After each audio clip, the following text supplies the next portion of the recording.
bem-vindo à Necroteca, o seu pior pesadelo.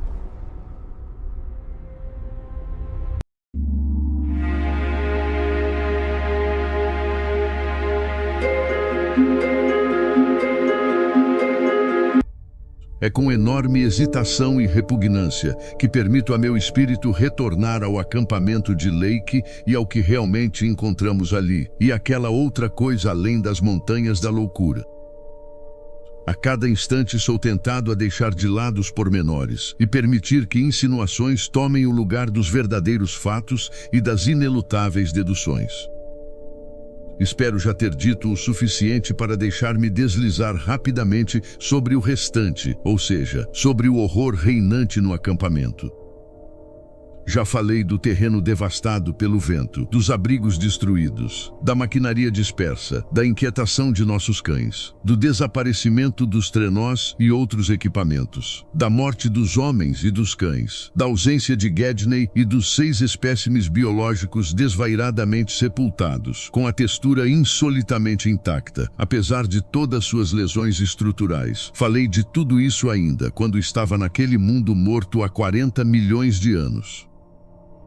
Não me recordo se narrei que ao procurarmos os cães verificamos que faltava um. Não pensamos muito nisso senão mais tarde, na verdade. Somente Danforth e eu dedicamos alguma atenção ao assunto. Os fatos principais que tenho omitido relacionam-se aos corpos e a certas minúcias sutis que podem ou não emprestar uma espécie de explicação hórrida e inacreditável ao aparente caos. Na ocasião, tentei manter as mentes dos homens afastadas dessas minúcias, pois era muito mais simples, mais normal, atribuir tudo a um acesso de demência por parte de alguns dos membros do grupo de Lake. Pelo aspecto do que víamos, aquele demoníaco vento das montanhas devia ter sido suficiente para levar qualquer homem à loucura, naquele centro de todo mistério e desolação do mundo. A anormalidade máxima, naturalmente, era o estado dos corpos, tanto dos homens como dos animais.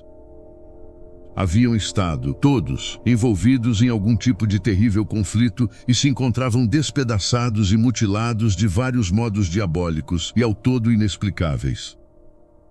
Até onde podíamos julgar, a morte ocorrera, em cada caso por estrangulamento ou laceração. Os cães haviam evidentemente iniciado a confusão, pois o estado de seu cercado mal construído atestava que havia sido arrebentado à força, e por dentro. O cercado tinha sido construído a certa distância do acampamento por causa da aversão dos animais por aqueles infernais organismos arqueanos, mas a precaução parecia ter sido vã. Quando deixados a sós naquele vento monstruoso, por trás de débeis paredes de altura insuficiente, deviam ter entrado em pânico, ou por causa do próprio vento, ou devido a um odor sutil e crescente emitido pelos espécimes tétricos. Entretanto, não importa o que aconteceu, foi algo terrível e violento.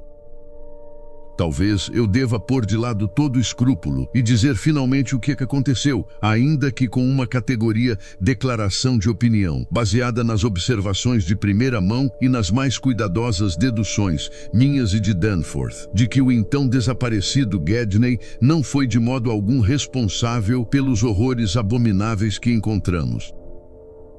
Já disse que os corpos estavam horrivelmente mutilados. Devo agora acrescentar que alguns apresentavam incisões e subtrações, feitas do modo mais curioso, cruel e inumano que se possa imaginar.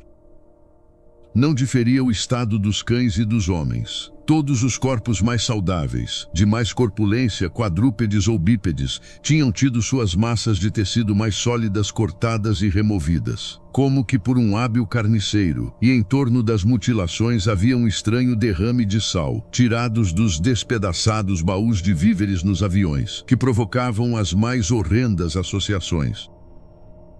A coisa havia ocorrido em um dos improvisados hangares, do qual o avião tinha sido retirado, e mais tarde os ventos haviam apagado todas as marcas que poderiam ter proporcionado alguma teoria plausível.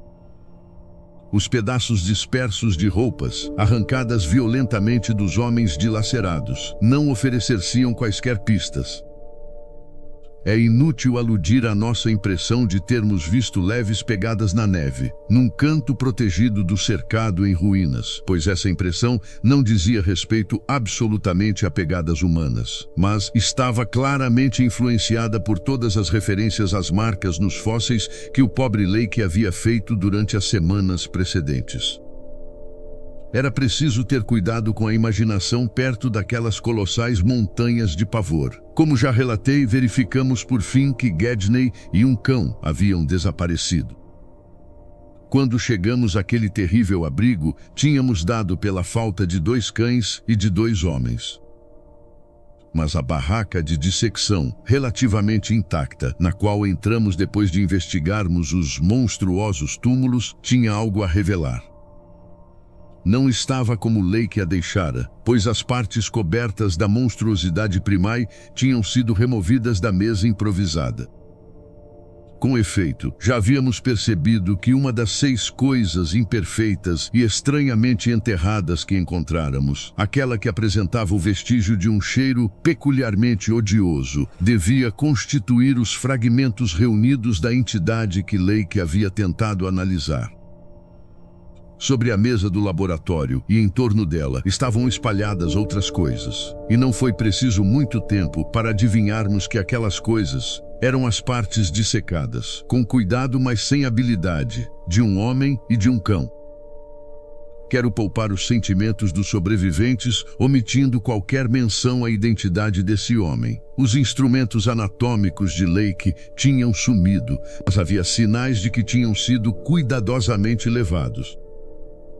O fogão a gasolina também havia desaparecido, ainda que em torno de seu lugar encontrássemos um curioso acúmulo de fósforos. Enterramos as partes humanas ao lado dos outros 10 homens, e as partes caninas juntamente com os demais 35 cães. No que dizia respeito às estranhas manchas na mesa do laboratório, assim como ao monte de livros ilustrados manuseados com rudeza e que estavam dispersos ali por perto, estávamos espantados demais para lhes dar atenção. Isso constituía o pior do horror encontrado no acampamento, mas havia outras coisas igualmente enigmáticas. Era impossível conjecturar de maneira sã a respeito do desaparecimento de Gedney, do cão, dos 8 espécimes biológicos intactos, dos 3 trenós e de certos instrumentos, livros técnicos e científicos ilustrados, materiais de escrita, lanternas elétricas e pilhas, alimentos e combustíveis, fogão de aquecimento, barracas de reserva, agasalhos de pele e outras coisas. Da mesma forma, não havia explicação imaginável para as manchas borradas de tinta em alguns pedaços de papel e para os sinais de experimentação por estranhos em torno dos aviões e de todos os demais dispositivos mecânicos, tanto no acampamento como no local da perfuração. Os cães pareciam detestar aquela maquinaria singularmente dispersa. Havia, ainda mais, a mixórdia na despensa, o desaparecimento de certos víveres e a pilha desarmoniosamente cômica de latas, abertas da maneira mais inverossímil e nos lugares mais improváveis. A profusão de fósforos espalhados, intactos, quebrados ou consumidos, representava outro pequeno enigma, da mesma forma que as 2 ou 3 lonas de barracas e agasalhos de peles que encontramos jogados a esmo com cortes estranhos, causados, ao que podíamos imaginar, por desajeitados esforços para adaptações inimagináveis. Os maltratos dispensados aos corpos humanos e caninos, com a doida sepultura dada aos espécimes arqueanos danificados, pareciam fazer parte da mesma loucura desintegradora.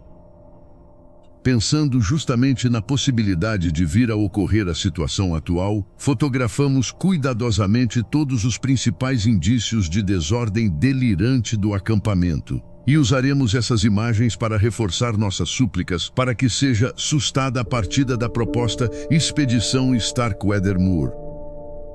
A primeira coisa que fizemos após a descoberta dos corpos no abrigo dos aviões foi fotografar e abrir a fileira dos túmulos loucos com os montículos de neve de 5 pontas. não pudemos deixar de observar a semelhança entre aqueles montículos monstruosos, com seus aglomerados de pontos agrupados, e a descrição que o pobre Lake havia feito das estranhas esteatitas esverdeadas.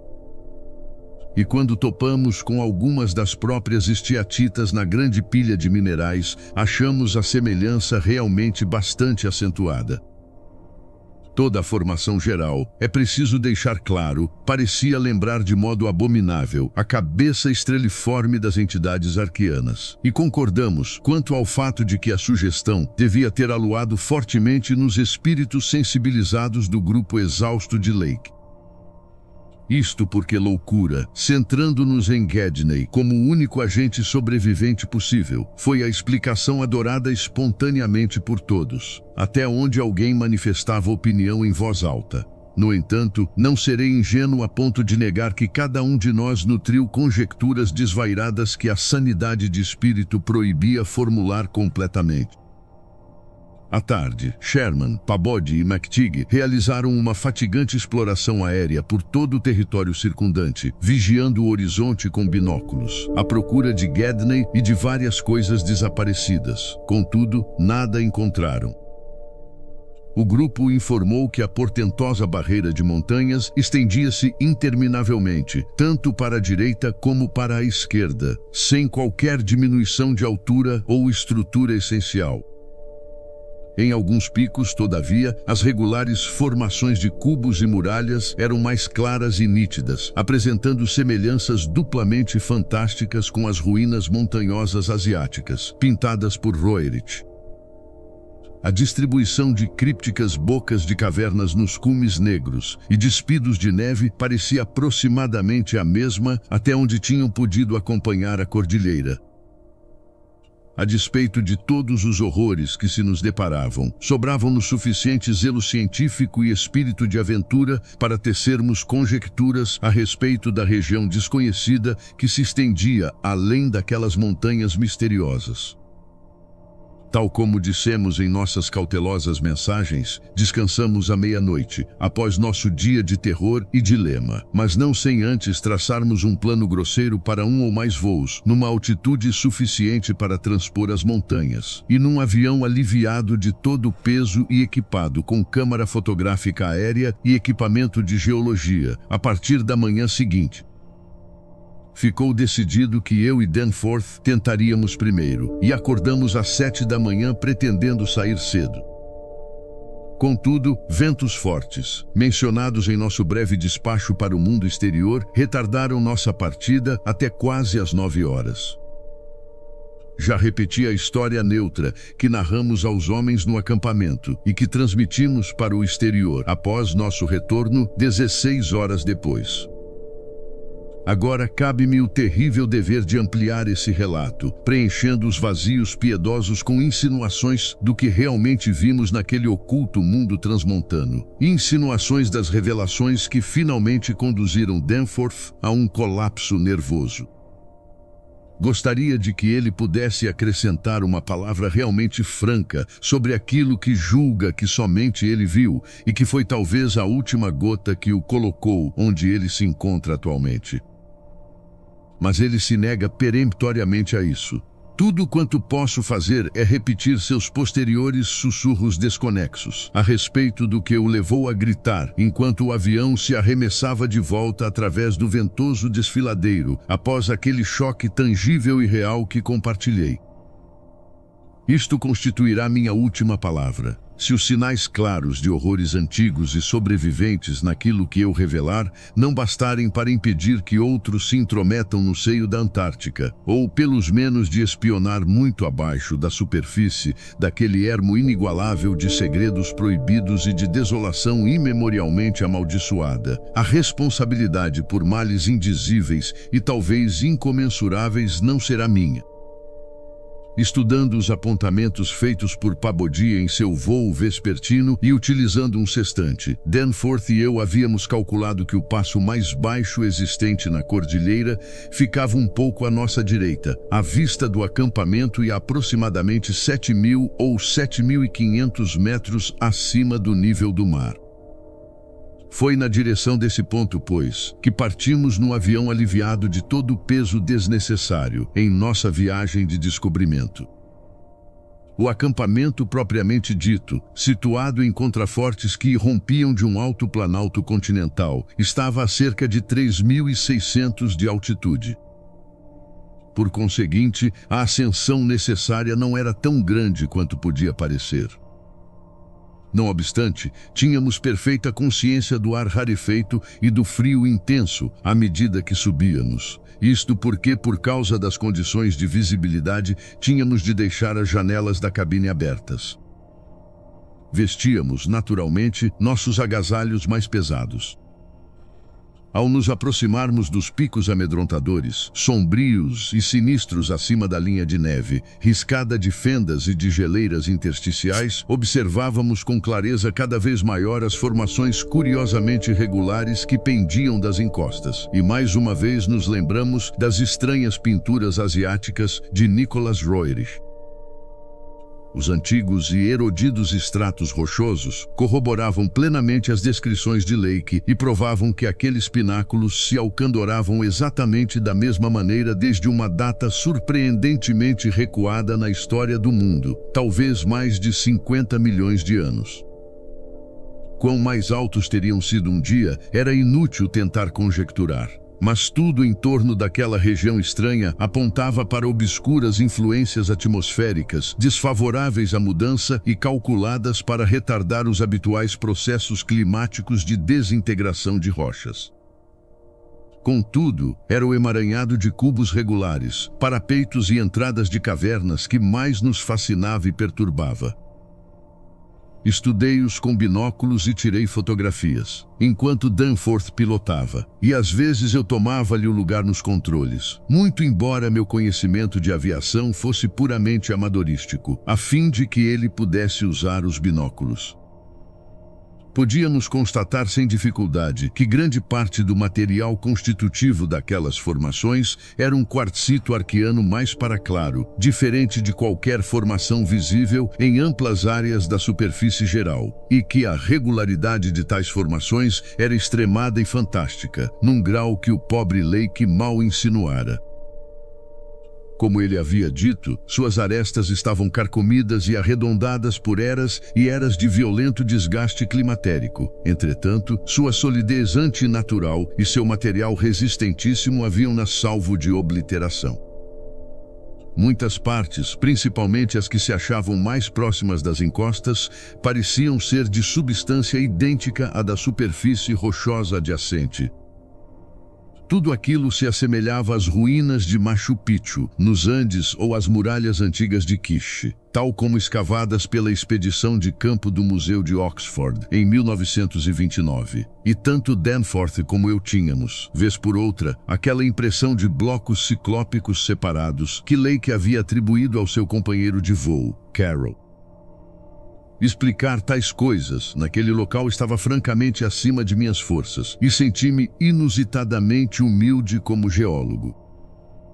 As formações ígneas têm, por vezes, estranhas regularidades, como a famosa Estrada dos Gigantes, na Irlanda, mas aquela cordilheira estupenda, a despeito da suspeita original de Lake, que julgara vislumbrar cones fumegantes, era acima de tudo não vulcânica em sua estrutura ostensiva. As curiosas bossas de cavernas, perto das quais as singulares formações pareciam mais abundantes, apresentavam outro enigma, posto que menor, devido à regularidade de contornos.